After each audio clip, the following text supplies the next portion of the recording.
What's going on, everybody? Today we have got a bit of a different video here on the channel. We're going over the best roles within FM24. However, we're not doing it within FM24.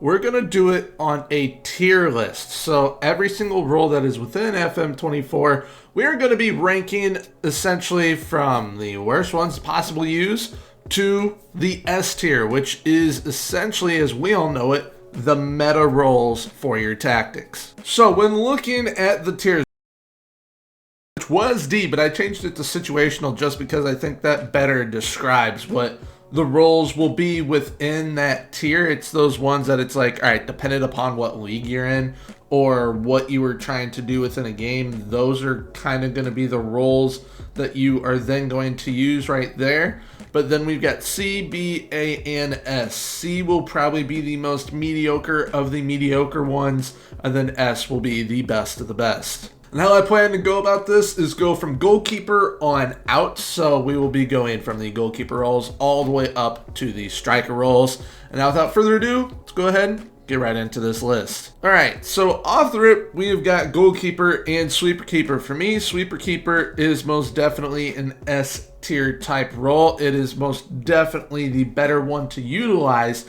However, goalkeeper also is pretty decent. I'll put that in B.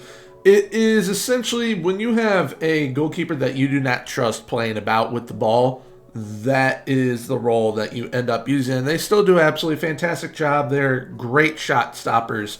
But a lot of people like using the sweep keeper now, as do I. And that is most definitely an S tier type role. But now we're already on to the fullbacks. And the fullbacks they have some very interesting roles. Not just the fullbacks, but the wingbacks also. So fullback, defend, support, attack. As you can see up here with the sweep keeper, it's DSA. All these will have DSA depending on what kind of duties they're able to be played on. But the fullback, that is S tier, especially on attack. That is what carries that into the S tier. It is an unbelievably good role on attack, very solid on support, and if you want it on defend, it works pretty well. Also, I've used it on defend a couple times. It is very good. But on attack, if you have the right player instructions, it is absolutely broken. But next, we've got the wingback. I'm going to put wingback in A. The reason why I'm putting it in A is because, yes, it has the exact same duties as the fullback. However, it does get a little bit more forward no matter what role, not role, but duty it is on.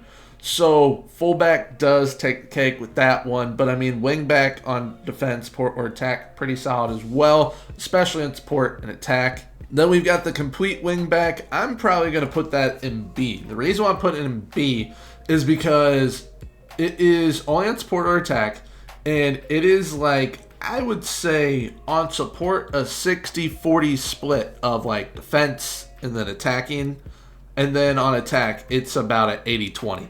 So if you're looking for a highly aggressive type role to help create chances for you and contribute goal wise as well, the complete wingback for you would probably be A or S. But for me at least, the complete wingback on support and attack will be in the B slot. Next is the no-nonsense fullback. That's going in the situational column because it is indeed situational. Essentially, if you have players that you can't trust with the ball, or you are at a non-league level where they don't necessarily have the attributes to play a fullback or a wingback, complete wingback, you're probably going to want them on, say, like a support or defensive duty, and no-nonsense fullback most definitely fits that bill. Up next is the inverted wingback, and I'm kind of torn on where to put this one because I really, really like this role. I've been using it quite a bit lately, and it is,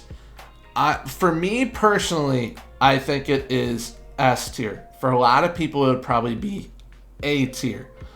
If there is a possible way to put it in between, I most definitely would. Just because of how good of a role it is, and it serves not only as a fullback / wingback, but also as a midfielder, whether it is on defense, support, or attack. Very, very good option, especially I've realized if you have a pacey player in that role now, it is just absolutely busted. So I think I will put that in S, just because it allows you to do so much by just having that role in your side. And another one that this one's going to go into the A tier is the inverted fullback. If you have an inverted wingback in your side, you're going to have an inverted fullback in your side most likely, or at least a halfback in defensive midfield. That's usually how it works now. So when playing an inverted fullback, that allows you to at least try and keep a back three back there, inverting that wingback into defensive or central midfield, depending on what role you have it on. And it allows you to still have numbers back, which is why I absolutely love it. Or if you're wanting to play double liberos, you have two inverted fullbacks, they end up coming in and you still have two back. So it's a very fun role to use. However, you could argue this is a situational type role as well if you are wanting to kind of help defend the lead later on in a game. But inverted fullback, I definitely believe to be an A tier type role. Speaking of center backs now, that is where we move on to next. Central defender, I'm going to put it in B. The reason why is because it's not elite and it's not bad. It is just good enough. So essentially that's what that B tier is going to be, just good enough. And with the central defender, it is essentially the role that you use for center backs, essentially, that can't play the ball, like the most overpowered one, the ball playing defender. The ball playing defender is absolutely unbelievable if you have ball playing defenders. So players that can dribble, players that have good first touch, players that have good playmaking at the center back position. And if you group all that with great aerial ability, you have some of the most overpowered players within FM. But next we're on to kind of a sleeper role, which is going to be the libero. That's going to be in the B tier as well. Now the libero is pretty solid, and you could argue this is situational as well. However, on the support duty, it allows you to be super creative. If you want on the defend duty, you can simply play a 5-back and then have a halfback there and then just swap the libero with the halfback.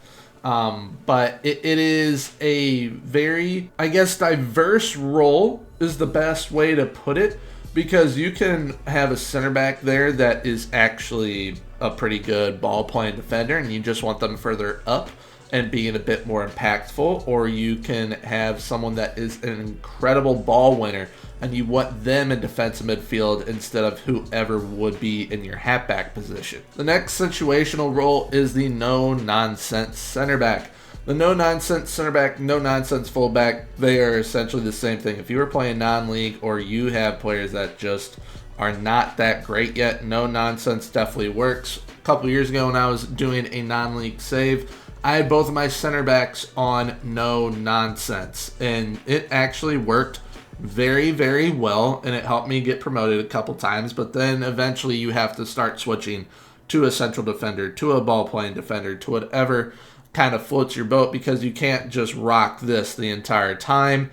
It is a useful role, as it says, in the right situations. But the next and last center back role is the wide center back. And I'm kind of torn on this one because it can be good, but I think it goes in the C tier. I think it's a bit mediocre. The reason why I say it is because it's borderline situational, but also playing a flat back three darn near almost every time now is better than having the wide center backs there, or having a ball playing defender or a central defender on cover to drop them a little bit deeper in that back three, or even just instead of having wide center backs, you play two ball playing defenders and two central defenders and you play a libero, or you play three liberos, kind of do like an Inzaghi style, or you could once again do liberos and wide center backs Inzaghi style,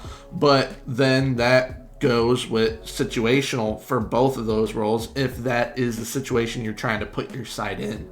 So that's why libero and wide center back are kind of trickiest ones to do because libero can be very, very good in the right situations. Same with wide center back. It's just how often are they going to be put in those situations, because you can get away with playing a libero with a central defender or a ball playing defender. That's why the libero is up here in the B tier, I believe. But next we move on to defensive midfield and central midfield as well. So defensive midfielder, depending on how you're utilizing it, that is B tier. It could be S tier because people have gotten it to be very overpowered, but I think it deserves to be in the B tier because it's not like it's going to be game breaking unless you make one of the most meta tactics out there.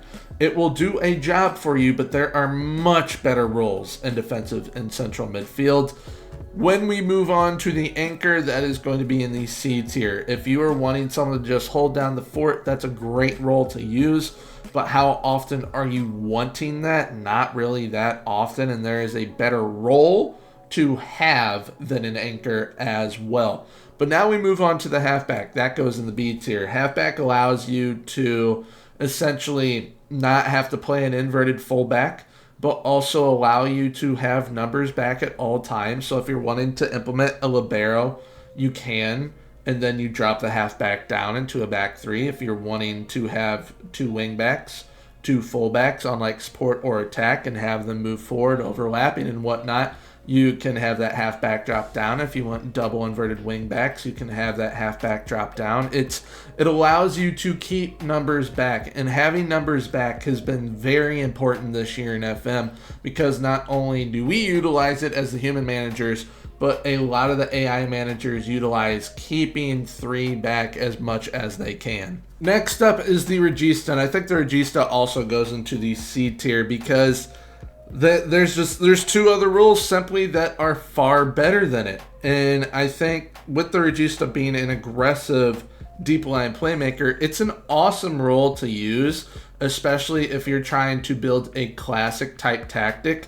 But the two other, or really three other kind of ball playing and playmaking type central midfield and defensive midfield roles far better than the Regista, and that's because I'm moving on to the next one, which is a Segundo Volante. That is S tier. The Segundo Volante is absolutely unbelievable, whether it is on the support or attack duty. I almost prefer it on the support duty. It is absolutely busted. It is great when paired with a defensive role. It is also good if you're rocking two Segundo Volantes, which is pretty underrated in my opinion. A lot of people feel that you can't and or should not do it, but it is absolutely unbelievable when you do. But now we're going to move on to a fairly good central midfield role, and it is the central midfielder on defense, support, or attack, especially on support or attack. If you are wanting to get the most out of an aggressive central midfielder, especially in like a 4-3-3, central midfielder on attack is going to be the role that you want them on. They are very, very good.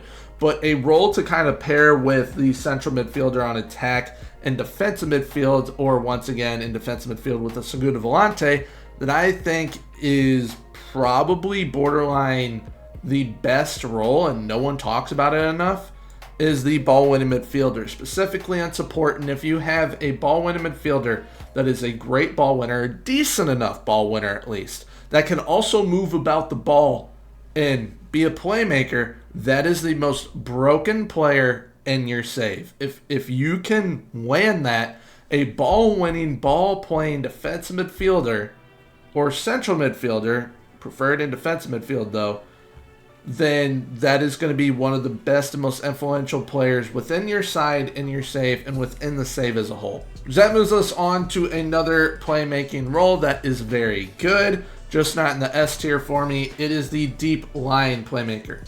Very good, and it's been very good in the past as well. However, I believe it has been the best in past iterations of FM. I think the Segundo Volante just takes the cake for ball playing type roles right now, especially in defensive midfield. but the deep line playmaker is a very solid option. And if you're wanting a defense midfielder to make plays on the defend duty in front of that back line, deep line playmaker on defend is a great option, as well as finding a ball-playing, ball-winning defensive midfielder for a ball-winning midfielder on the support duty. But then we move on to a very underrated role, and this one's going into the B tier. I might move that up to the A tier, honestly, eventually, but B tier is where the roaming playmaker is going for right now. The roaming playmaker is a very fun role, especially in defensive midfield. Very, very fun role to utilize. And if you are wanting to kind of allow a playmaker to have free will on your side, that's the role that you're going to end up using. But another very fun and very useful role is the box-to-box midfielder. I think that the box-to-box midfielder is kind of your do-it-all midfielder. If you're playing a 4-3-3, whether you have one or two of them in those central midfield spots, they are going to do a job for you. If you're playing a 4-4-2, then you can most definitely have them in there as well in central midfield, or even a 4-2-4, because they're going to be giving you the best of both worlds. They're going to be giving you the defensive side and the offensive side at the same time. Next up, we have a role that I think I should use a little bit more in the future, just to kind of give it a kind of very in-depth review of it, because it can be good. It's the Carolero, but it's borderline situational, because if you're playing a diamond midfield or a 4-3-3, that's when you really use the Carolero, really. But it's borderline situational, but it can be a very solid role at the same time. But now we move on to probably one of the more overpowered roles, once again, especially from the 10 spot. It's the advanced playmaker, but on attack. The advanced playmaker on support, very solid. Advanced playmaker on attack, very busted, because it is not just a playmaker. When it is on attack, your advanced playmaker, depending on who they are, scores goals on goals on goals, and it can be very, very broken, which is why it goes into the S tier. Now we move on to the last defensive and central midfield role, which for me, I think is one that's gotten pretty overrated and is no longer as good as it once was. It is the Mezzala.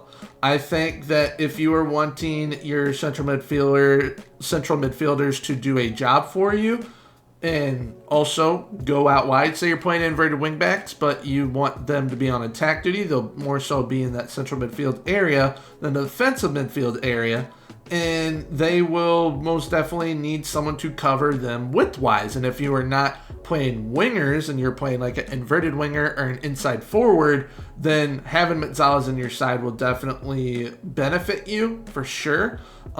It's not as good as it has been in years past, for me at least. Now we're moving on to the wings, and the next two roles are both going to be in situational. They are wide midfielder and wide playmaker.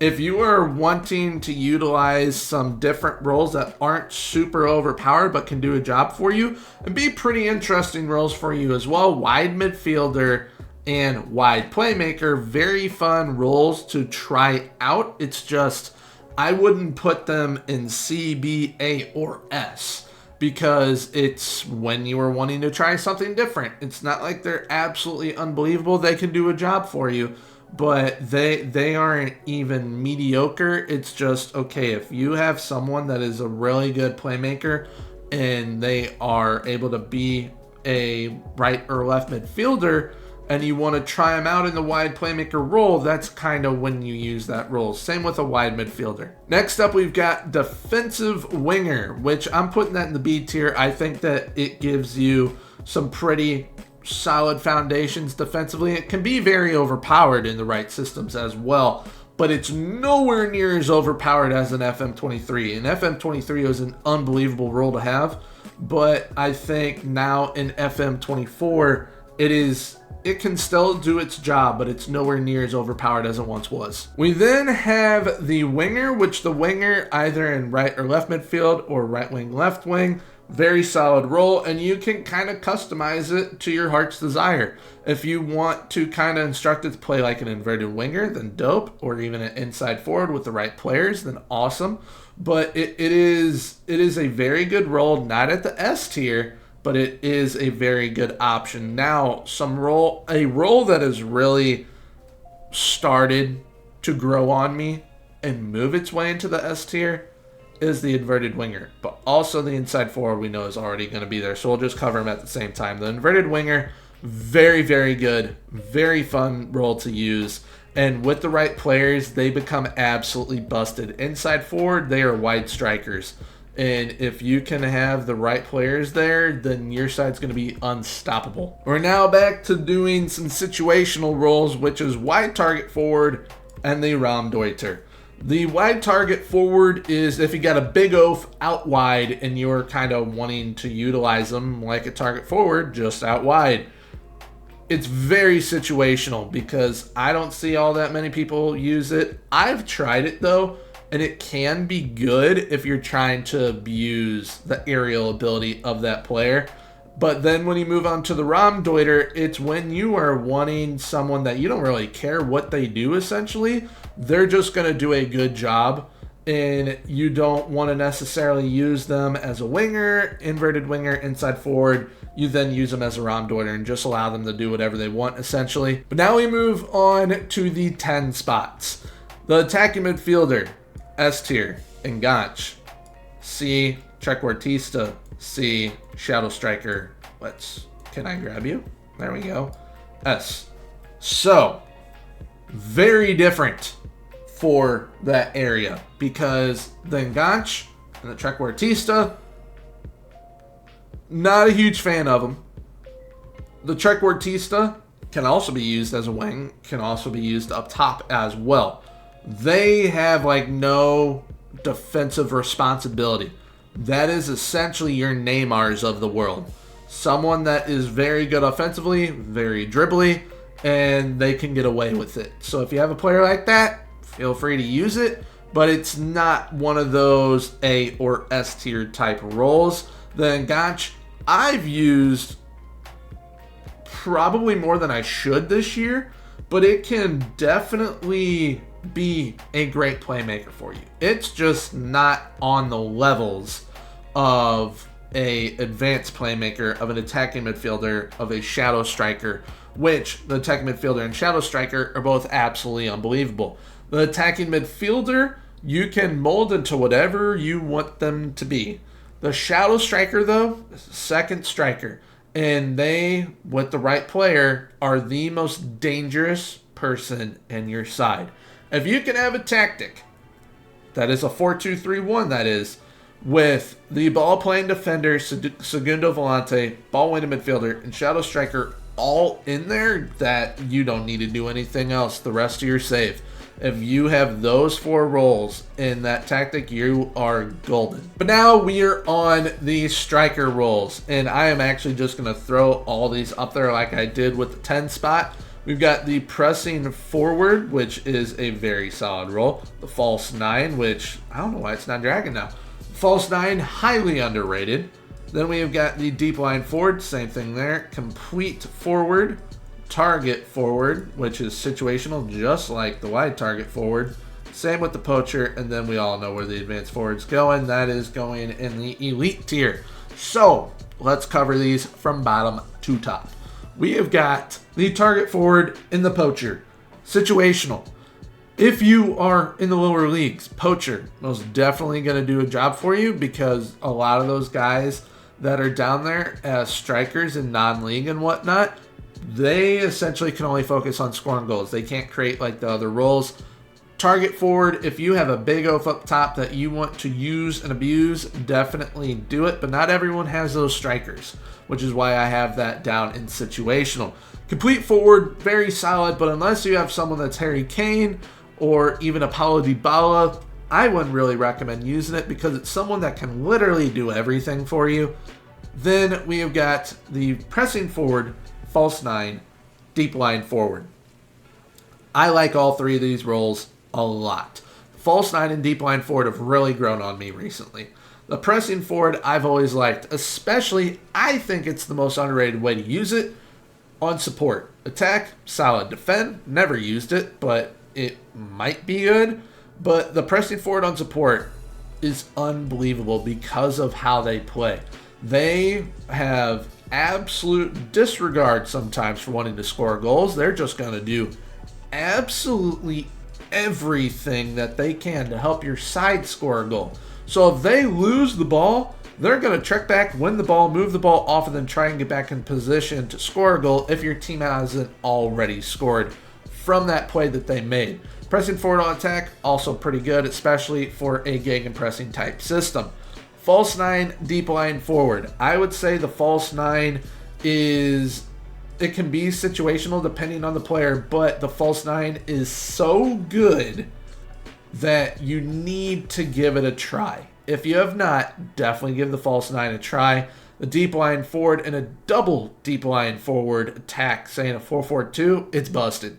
It is so good. I was very close to putting this in the S tier, but it is so good. And I think that it is a role that more people need to try and utilize if you are playing a two-striker formation, because it will allow you to open up space for your wingers, whether they are inverted wingers, or inside forwards. It's going to allow them to be very broken. And then finally, up top, the advanced forward, kind of the traditional striker role that we all like to utilize here within FM. It is the GOAT role of GOAT roles when it comes to strikers over the years. It's just so darn good. No matter how big your striker is, no matter how small they are, they're always going to do a job. If they are someone that is a goal getter, if they are someone that can bang home goals as well as create plays, it's perfect. It does everything. It is that, honestly, is more of a complete forward than the complete forward, in my opinion, just because of what players in that role do end up doing, especially dependent upon the instructions that you put on there.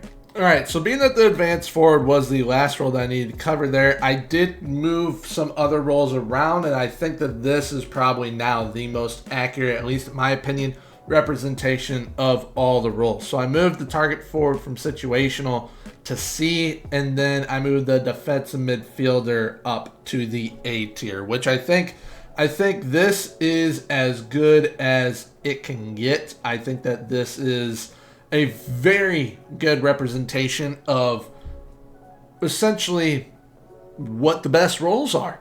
And I mean, when you look at situational, you got the no-nonsenses, the wide midfielder, wide playmaker, wide target forward, rondeuter, poacher. Those are all very situational roles that, depending on what leagues or what you were trying to do with your tactic at times, those are the roles that end up sneaking in there. When you look at C, the more so mediocre tier, yes, these are all roles that can do a job for you, but they aren't the ones that are going to start breaking the game for you. Once you get into B, that is when you have some of the roles that can allow you to start breaking the game for yourself, such as the defensive winger, the box-to-box midfielder, roaming playmaker, and halfback. The libero, another one that I would definitely name in there. But then you have the A tier. This is that tier that is right below, all right, my tactic is now broken because of the roles that I am utilizing. The A tier has very good roles within it, and I would argue some of these should probably be in the S tier, but the ones that are in the S tier, they are at a different level, and that is because the sweep keeper, best option for your keeper. Fullback on attack, probably the best option if you are rocking fullbacks or wingbacks. Inverted wingbacks allows you to be super creative. Ball-playing defenders, the most overpowered for your center back. Segundo Volante, ball-winning midfielder, most overpowered defensive midfield duo that there is in the game. Advanced playmaker, great in central midfield, but unbelievable at the 10. Inverted winger and inside forward, great options on the wing. You can use inverted winger at right or left midfield, right and or left wing. Inside forward is just right or left wing, but the inside forward is that good just in those two spots that it does get into the S tier. Then you got the attack midfielder, shadow striker, both unbelievable, especially that shadow striker being your second striker. And then the advanced forward, of course. But that is the tier list for today's video, covering the roles within FM24 and essentially how you are going to be able to break the tactics that you create. If you go along with this tier list, you are going to be able to make some unbelievable tactics by incorporating a lot of these different roles. So with that being said, that wraps up today's video. Let me know down in the comments below what roles you believe to be the more overpowered roles. I'd love to hear that from you guys. But if you did enjoy today's video, please feel free, leave a like, comment, and subscribe. Subscribing is 100% free, so why not hit that sub button? Right now on the screen will be popping up some of my more recent videos here on the channel, so if you'd like to check them out, definitely feel free to do so. But until next time, everyone, have a good one. Bye-bye.